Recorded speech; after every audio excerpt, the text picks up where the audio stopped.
Now, Hannah, it's time to talk about porn. Nice segue. All And right, let's. Marjorie Taylor Greene. All right, guys. We don't talk about Marjorie Taylor Greene very often, just because we don't often have much we agree with her on. If you aren't familiar with her, we're gonna call her MGT or wait MTG. What's her acronym? MTG. MTG. Her name's a bit of a mouthful. She's kind of what I like to call the rights AOC because she's pretty out there most of the time. And as a whole, I don't think is somebody that 20 years ago you would have seen in office just based on her conduct alone. Like she really gets a little weird. But that being said, she gave an interview over the weekend where I actually halfway agreed with her, and I want to roll this clip. Does everything tell you guys through Hollywood, through books, through music, through our entire culture is that white men are bad. White men, they're bad. They have to be pushed to the back. They shouldn't be listened to.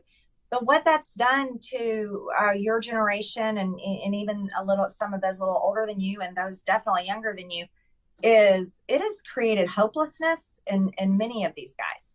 Hopelessness, they're lost. They grow up in a broken home or maybe just a really bad home. No one is there for them as they're growing up. They spend time hours and hours alone, which is what do they do with their time when they're alone? They don't have an after school job if they're in high school. Maybe they probably don't play a sport. So they're spending hours and hours time alone, which turns them to all kinds of bad things, porn on the internet, reading crazy stuff in chat rooms, and God knows who's in there and saying what they're saying. A lot of time playing video games. And I know people don't like to demonize video games, but I do think that maybe has a role there for certain people. All right, Brad, I'm curious to hear your initial reaction because this was sent to me and I thought I was going to have like a slam dunk kind of like haha moment. And then I was like, she's got a little bit of a point. So I honestly don't agree with you. Like, I thought Yeah. the clip was absurd. I mean, I just don't believe. I get there's a little grain of truth that I get, like, that diversity politics and identity politics have run so amok that, like, we're now white men in some elements of culture could feel castigated or whatever, but it's like day-to-day America is not in any way, shape, or form disparaging or discriminatory to white men. It's just not true. Like, I lived my whole life as a white man, and I think only in like woke college classes was I like made to feel like looked down upon about that, or on Twitter I've gotten comments like, oh, dismissing my opinion because I'm privileged or whatever. It's like I'm not saying it doesn't exist, but this idea that for normal people in real life every day you're gonna face any obstacles because you're a white man, I just think that's totally wrong. I think it's like a super very online perception of, if you read The Guardian every day and look at what like rainbow flag blue check people are tweeting about, you might feel this. And maybe in some corners of culture, but just in general life, like, white men are thriving and successful in every aspect of life. They're the face of most of our like top media people, our top politics, our top athletes in many sectors, top models. It's just like they're top marketed to in terms of so many things. I just don't get it. And I think that she's identifying real problems when it comes to like homelessness or isolation. But I think just like she's not talking about any of the real problems that are causing them, that often have to do with economic factors and the many ways our system is rigged against people, or fatherlessness, I think, is such a much bigger factor in what's going on with men. And I've written about this than anti-white bias. And also, just at the end, she goes off about video games. Come on, the whole video game thing. Video games don't cause violence. They don't cause mass shootings. Any of this is all debunked nonsense. There can be addiction problems. I've experienced a little bit of that myself, but just by and large, I honestly thought that this was kind of like a right-wing victim script, but I guess there's some real problems identified. So I'm curious for your thoughts, for sure. Well, I agree with you. It's not 1999, and Eminem and video games are not making you shoot up schools. I think we covered that in those hearings back then. So I agree with everything you just said, and I really always, this is one reason I don't like her. Like, it's not just a victim complex on the right, it is specifically a white victim complex, right? Where she is a white nationalist type, and she always sees white people as the victim, and I think that's ridiculous and absurd. I also think it's odd to say this because white men are not the only ones playing a lot of video games and consuming porn, right? All men, not all men, I don't mean all men, but like all types of men have issues with these two addictions, right? Yeah. So I think that's really silly. But to say that there is not a problem going on with men, and this is where I agreed with her, I think there is a real hopelessness epidemic occurring within men in our country. I think there's a loneliness epidemic occurring within men as a whole.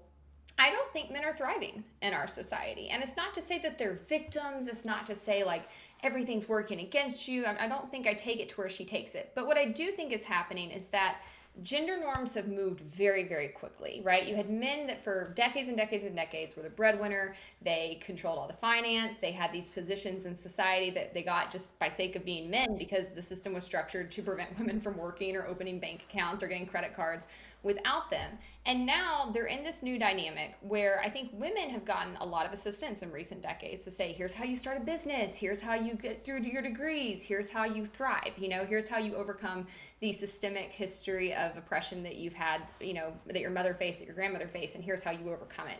And we see some of the results of that. We see that women are graduating college at higher rates, they're starting to earn more money than men, they're really seeming to thrive in a lot of ways, whereas men they seem more stagnant, I think is the best way to put it. I don't think it's that they're being oppressed or pushed down, but I don't think they figured out, many of them, how to thrive in the new economy, how to thrive in relationships.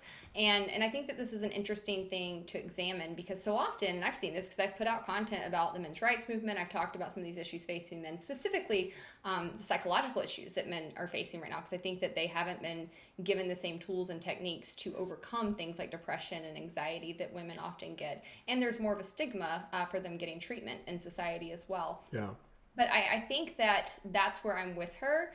I posted this article on my Facebook earlier this week that I thought was really interesting. Like sometimes I post things as just sort of case studies on socioeconomic conditions. And this you just want to drop a bomb and see what the comments section says. Yeah, like I kind of use this for my own like research into society. And so the article was pretty benign, actually. It was from Psychology Today, which is an outlet I like to read a lot. And it was called The Rise of Lonely Single Men.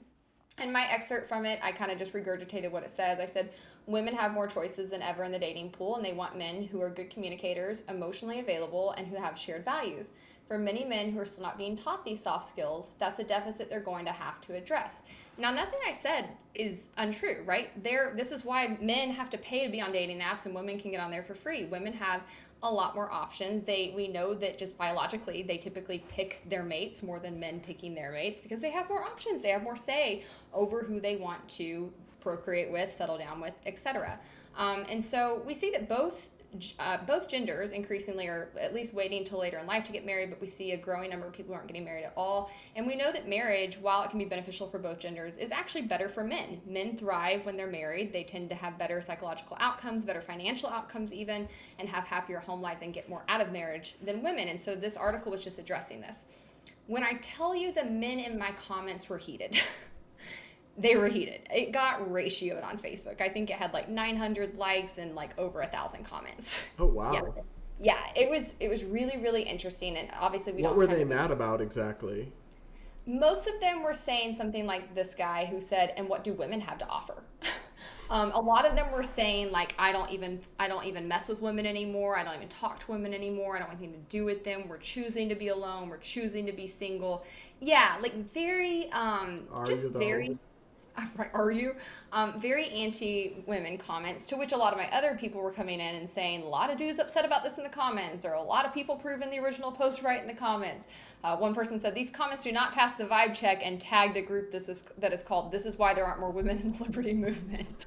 So the reactions were pretty exaggerated, but I think even in talking about some of the issues facing men, you see this very emotional, like, guttural reaction from men, right? Where they're very defensive, and it comes out very quickly in their comments that they're pretty mad at women. They're pretty mad at the state of things. And I do agree with her that some of these feelings do drive things like porn consumption, right? If you feel like it's not worth your effort, or you have this mentality that women aren't going to give you a fair shot, right? Everything's stacked against you, then you are more likely to pull away from real, meaningful connections and interactions and go watch a bunch of porn and not do much with your life. I think porn is a very damaging industry as a whole. I'm not, for banning it. I'm a libertarian. I think people can do what they want and it should be acceptable in the free market. But do I think it's healthy to consume a lot of porn? Absolutely not. Yeah, so I guess what I'll say about MTG's comments is take the white part out of it, because I really don't buy the anti-white bias is rife in our society narrative. And I talk about problems facing men in 2022, and I think there's a lot more there that rings true. Though again, I think like the causes of it are complicated, and I also think some of it, not all of it, but some of it is that when you were previously on top and had things biased in your favor, equality can sometimes feel like you're being disadvantaged.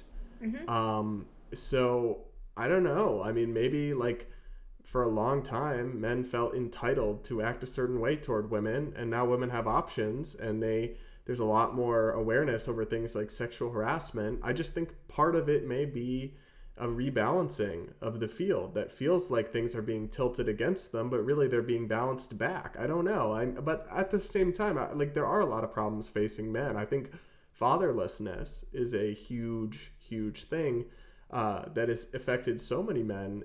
And also masculinity is a very interesting concept.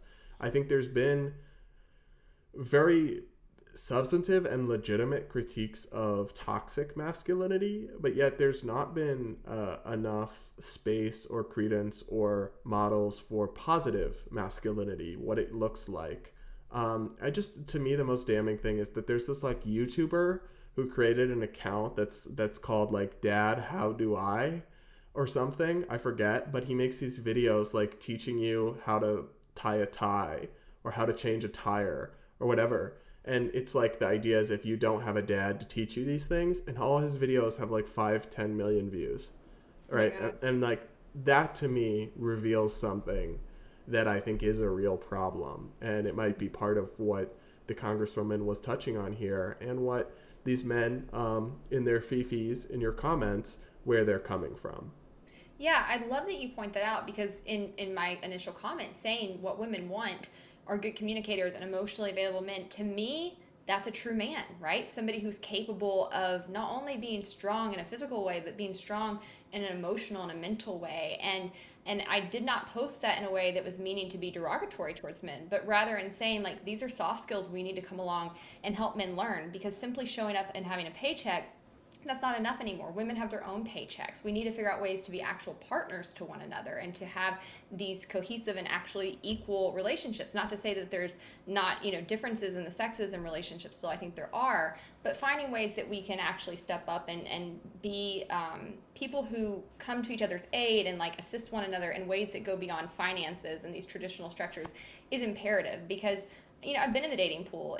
Things aren't going well right now. I don't think it's going well for women. I don't think it's going well for men. I think as a whole, people are pretty dissatisfied with one another. These are conversations we need to be having about where we're at in society and how do we come along and assist men in developing these soft skills and learning to like have a deeper sense of what it means to be masculine and to be a man. And it has so much more to do than beating your chest, right? So that's where I kind of agreed with her on, but I thought she obviously didn't go far enough in describing some of these things. But interesting interview.